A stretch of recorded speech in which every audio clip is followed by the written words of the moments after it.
Hello YouTube, this is Crosscheck and welcome to a very exciting video really.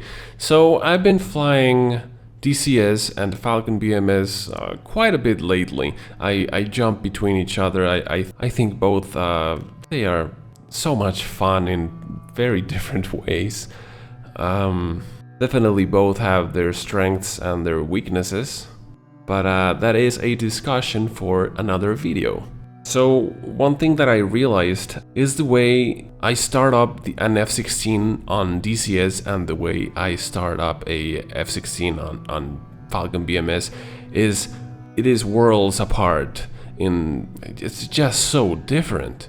In DCS I have been kind of learning to enjoy the simplicity on the simulation maybe. Well, I mean, I don't want to say simplicity, but it's nowhere really finished. The systems on the F-16, the F-18 is the one that is getting all the love right now, as it should, because it is, well, older. But the F-16 on DCS, I've just found it to be so forgiving and so easy to start up, and there are a lot of things missing on its systems that I just use it when I want to get up in the air really fast and do some air-to-air, and I think it's really fun. I've been really enjoying the F-16 on that role in particular. But on Falcon BMS, it's a completely different mindset. You enter that simulator and that aircraft like, okay, there's a lot of stuff can go wrong even before I pull up to the runway. I can really mess things up in here, and I don't know, in Falcon BMS I am really careful, I am really methodical, I actually follow some swipe patterns, and DCS I just click on everything as fast as I can and I just go. So I thought it was really interesting, and I wanted to put in a video a comparison of how I start the F-16 in DCS and how I start a F-16 on Falcon BMS. Obviously I am not saying it is the correct way to start up in each simulator. I just want to show the difference that I personally have when starting up each of the aircraft's same airframe in different simulators. So let's jump first in DCS and let's have some fun. Okay, so here it is, the beautiful F-16 in DCS. The current version of the DCS open beta is 2.7.1.6430. So, and there you go. Things may have changed by the time you watch this video, but yeah, this is what is going on today. Okay, so let's jump into the cockpit and yeah, let's not mess around. I pretty much I go crazy on this thing, and I just started up. So I like to begin obviously with the illumination. Just be sure to have that on. Anti-collision somewhere steady. Some brights over here, and yeah, battery to main power. Starter, whoops, I messed up. I wanted to go to starter 2, and I really don't mess around too much. I don't wait for the RPMs. It really doesn't do much difference, it seems. I just go and I went to idle, and I am gonna be closing the canopy while the engine is starting up. The FTIT is going absolutely insane right now, but I've noticed it kind of goes insane as well, even if you are doing the procedure correctly. There is an engine warning right now, and it really has never bothered me or caused any issues, so it's all good in the hood. Yeah, I turn on my backup UHF and turn on my TWA on the CMDS RWR, jammer, chaffs, flares, mode, let's set it to auto, HMC, we can leave it there. Stores configuration, it's alright on Cat 1. I'm gonna put the parking brake, whoops, there we go. And over here, master caution off. Let's turn all the electrics, and I can put this to stored heading and MDS to LVT for a fast alignment. Radar altimeter all the way on, FCR, and I'm not carrying anything on, well, I can only carry on the right side right now, but I'm not carrying anything. Radar altimeter, I like it on auto. No need for lighting at the time being. We get a seat not armed. We don't have obstacles above our heads, so that's all good. We can uncage this aircraft reference symbology. And yeah, there we go. What else are we missing? Oh yeah, nose wheel steering, absolutely. Just need to wait for the alignment process to finish, and yeah, just take a peek around, see if I'm missing anything. Everything looks a-okay. Doesn't look like we are missing much, to be honest. Yeah, that's kind of the nice thing about this. You're ready to roll pretty fast, and yeah, no issues with the engine. The FTIT temperature right now is amazing. RPMs are good. Nozzle position is at 100%. That's good. Oil pressure about 15. That's good. INS is ready now, so we can set that to nav. And yeah, just turn on the HUD so we can see what's going on. Anti-skid on. Taxi light. And yeah, we're ready to taxi. Ready to rock and roll. Once we're on the runway, I just put the, well, actually the master, this one I should have put it on standby. Once I'm in the runway, I turn this to normal, and yeah, go for the landing lights. Maybe I put the flash, and yeah, all good. What a beautiful, beautiful aircraft. There's really something about the F-16. Okay, so that was basically the startup that I do on DCS. I really don't worry much about anything, and I don't really think there's nothing really to worry about.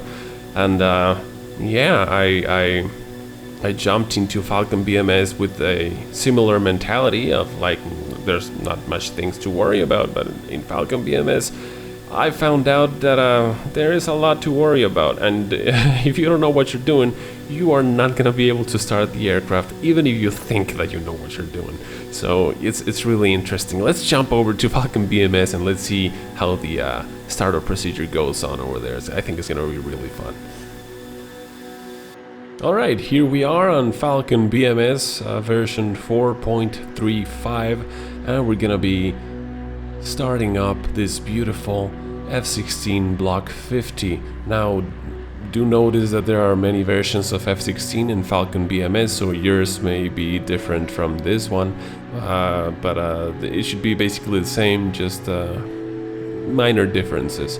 But if you are following in a Block 50, you should have exactly the same experience. So let's jump into the cockpit. Now, what we're gonna be using here is the 3-sweep method. We're basically gonna be doing 3 sweeps from left to right on the aircraft to get this baby started. Now, the first sweep is gonna be the before engine startup sweep, second sweep is engine startup sweep, and the third one after engine starting sweep. So yeah, let's get this going. So, as I mentioned, let's start all the way from the left on this first sweep.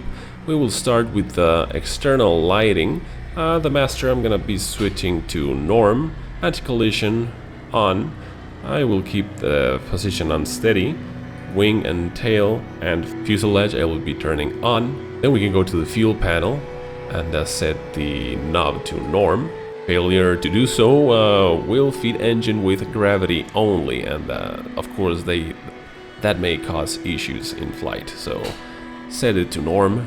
Let's go into the electric panel now and set it to battery. At this point in time, we could be doing the battery test, but it is purely eye candy, so I won't be doing it. Unless it is necessary, I will not be doing it. One thing to notice right now that we have the battery on, do not rest your feet in the rudder pedals, as braking can deplete the JFS, that would be the jet fuel starter accumulators, and you don't want that. That can ruin your startup procedure. So, feet off the rudder pedals, okay? Let's jump into the backup UHF radio. Set the left knob to both, right knob to whatever you require. You may notice that it really isn't on. That's because we also need to turn on the volume knobs. I'm gonna turn them just a little bit. You can turn them all the way on, but I will just go a little bit, the minimum, just for sake of this video. I don't want the noise from the radios be messing things up. The missile should be also on. I'm gonna just lower the volume a little bit. Thread as well, a little low. And if you're gonna be using ILS, here is where you would be having to turn that on. And the intercom as well should be all the way up. I'm gonna have it a little low. And there we go. Now we have a operational radio. We can now receive radio transmissions and also transmit on the radio before starting the engine. And that is not something really useful in DCS, but on BMS it is very useful. It's actually good practice to have your radio on as fast as possible. Continuing with the sweep, let's get up here and let's lower the canopy, shall we? All the way down. There we go. And let's lock the spider. Now another caution right here. The canopy, I recommend you doing it before attempting an engine start. If you operate the canopy during a JFS operation, it may result in a failed JFS start, so don't do that. It caused many failed starts on my end, but now I have corrected my ways and no issues. Okay, in this sweep we are going to be ignoring all the center panels, and let's go straight to the right side on the lighting panel and set this up as you require. I am not gonna move them because it's quite sunny, it's beautiful, I have good visibility in my cockpit and all is good. Now, hiding behind whatever this is, there is the air conditioning panel, and this is very important. We gotta go to the air source and set this to norm. Now, failing to do so may result in equip hot caution. And no, I don't think you should be worried about just having a caution light on. What should worry you is that it will probably result in also equipment damage and malfunction. So yeah, make sure your air source is to norm. Also, many failed starts because I missed this. Very important. Continuing with the sweep, we go all the way to anti-ice, and we can set the anti-ice to auto. If we want to test the anti-ice, we would be setting it right now into the on position, and at the end of the flight we would turn it back to off and see if there is a 10-degree drop in the FTIT gauge. But I'm not gonna bother with it, I'm gonna leave it at auto, and it's all good in the hood. Okay, we have now finished with sweep numero uno. Let's now commence with sweep numero dos. Engine startup. This sweep is a little bit weirder. It kind of jumps a little bit between things, and you kind of go like left to right and then right to left. But once you get the hang of it, I think it's pretty simple. Let's do start on the left, of course. On the electric panel, let's put the main power switch to main power. Failing to do so, when you start your engine, your generator will not come online and you will end up losing electric power. So, gotta put it on main power. Moving forward, let's make sure our throttle is on the cutoff position. We can switch between cutoff and idle with this pinky lever. If we click it, that's idle. We click it again, we definitely know it's in cutoff, so we're good to go. Okay, so a couple of things I need to tell you before we proceed with the starter. First thing is, we have two types of start, Start 1 and Start 2. Basically, this aircraft has two JFS accumulators available. Start 1 only uses one of those, Start 2 uses both. That means that in Start 1, you can attempt a startup twice. On Start 2, you can only attempt a startup once. Obviously, as you are using more accumulators on Start 2, the chances of you getting a good start are increased on that attempt, but on Start 2, even though you have a 50-50 chance of getting a good start, you have two chances. So yeah, you do the math and choose the one that you like better. We are going to be using the Start 2. If we use the Start 2, that we will, and it fails, we're gonna have to recharge the JFS accumulators, and that is done by the ground crew, and it takes a little bit, so let's do our best not to mess this up.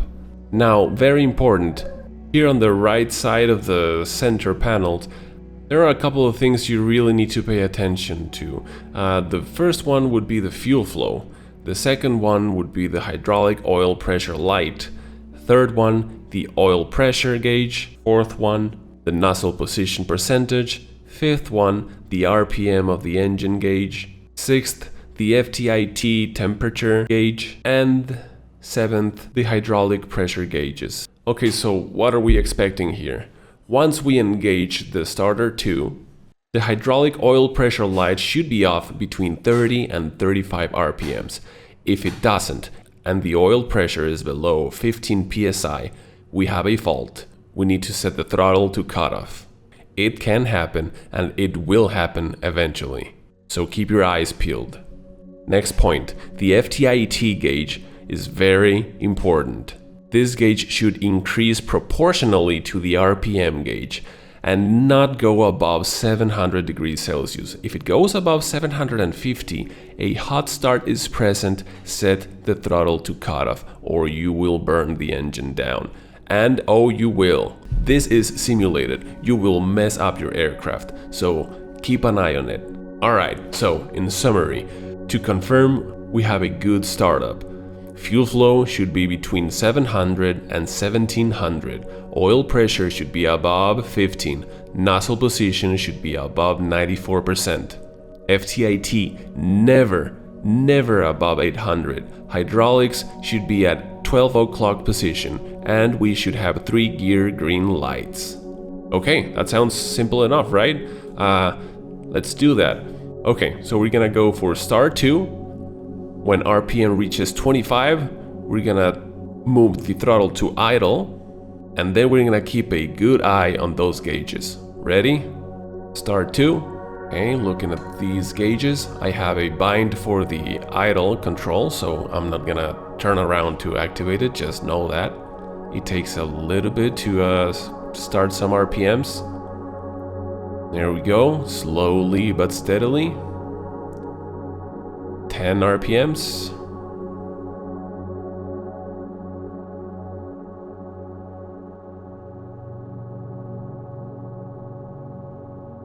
$20.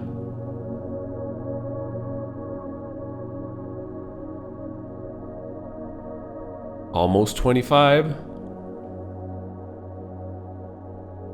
25 advancing to idle. Good RPMs increasing. The FTIT is moving very similarly to the RPM. It's around 40. Same with the FTIT. That's good. We got good movement. The oil pressure is off. Oil pressure is now well above 15. We got a fuel flow of 900. Is well between what we need. FTIT is doing just great at around 420, and the hydraulic pressure gauges are both at 12 o'clock. So good startup. Let's just check those landing gear lights. 3 of them are lit green. We are good to go. That was a good startup. Now, after starting the engines, we should probably go to the test panel and do a couple of tests. But in reality, most of these tests are eye candy only, so I will be avoiding them. There really is no point. One test that is not eye candy is the probe heat. That one you can test and it will actually show if it's faulty or not, but the probabilities of it being faulty are quite low, so I'm not gonna bother with it. I'm just gonna put the probe heat to on. This is a good time to contact the ground crew by pressing Tango and then pressing 1, and you'll see on the top right where it says ground EPU safety pin in place. Once we click on 1, it will go away. That means the EPU safety pin has been removed. We could also be doing the EPU test, but it can be skipped, so we will skip it. Now we're gonna jump all the way to the other side, and that's basically, well, because we now have engine power. Now the generator is working, so now we can turn all of the goodies on the avionics power panel. So all switches on. Let's just make sure the DED is alive. Not yet. There we go, it's alive now, so we can proceed on turning the EGI to norm to start the alignment process of the INS. Let's continue this sweep now backwards. We're going into the sensors power. The radar altimeter will put it on standby. We don't want to give cancer to the ground crew. FCR to on. And the chin hard points, well, it all depends on what we have on them. Let's take a look. Ooh, there's a lot of... Ooh, whoopsie. There's a lot of stuff going on right now. These guys are going into a sortie. Ah, that's the beauty of BMS. Okay, so we do have something on the left chin hardpoint. So let's get back in and turn on the left hardpoint. The right one can remain off. Okay, moving a little bit more, we go back to the DED, we make sure that the alignment process has commenced. It has, it's going well, so let's leave that at that. Let's go into the HUD, which is next, and turn that baby on with the ICP thumb wheel. Now, we have a lot of pretty failures and warnings going on here.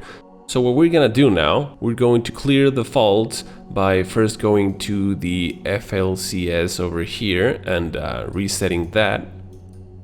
There we go. Got rid of a failure. We need to get rid of some more. Let's go now into the test page over here and click on clear. And we can go back into the FCR. And yeah, we got rid of pretty much everything. Seat not armed is the only one remaining, but we're not there yet, so we're good. Now that we are messing around with the MFDs, it is a good time to load our data cartridge. So let's go to DTE and click on load. This will commence loading whatever we got on the data cartridge. Looking good. And loading complete. Let's go to the left and go to the IFF panel. And we're gonna be turning the master knob into standby and the CNI to UFC.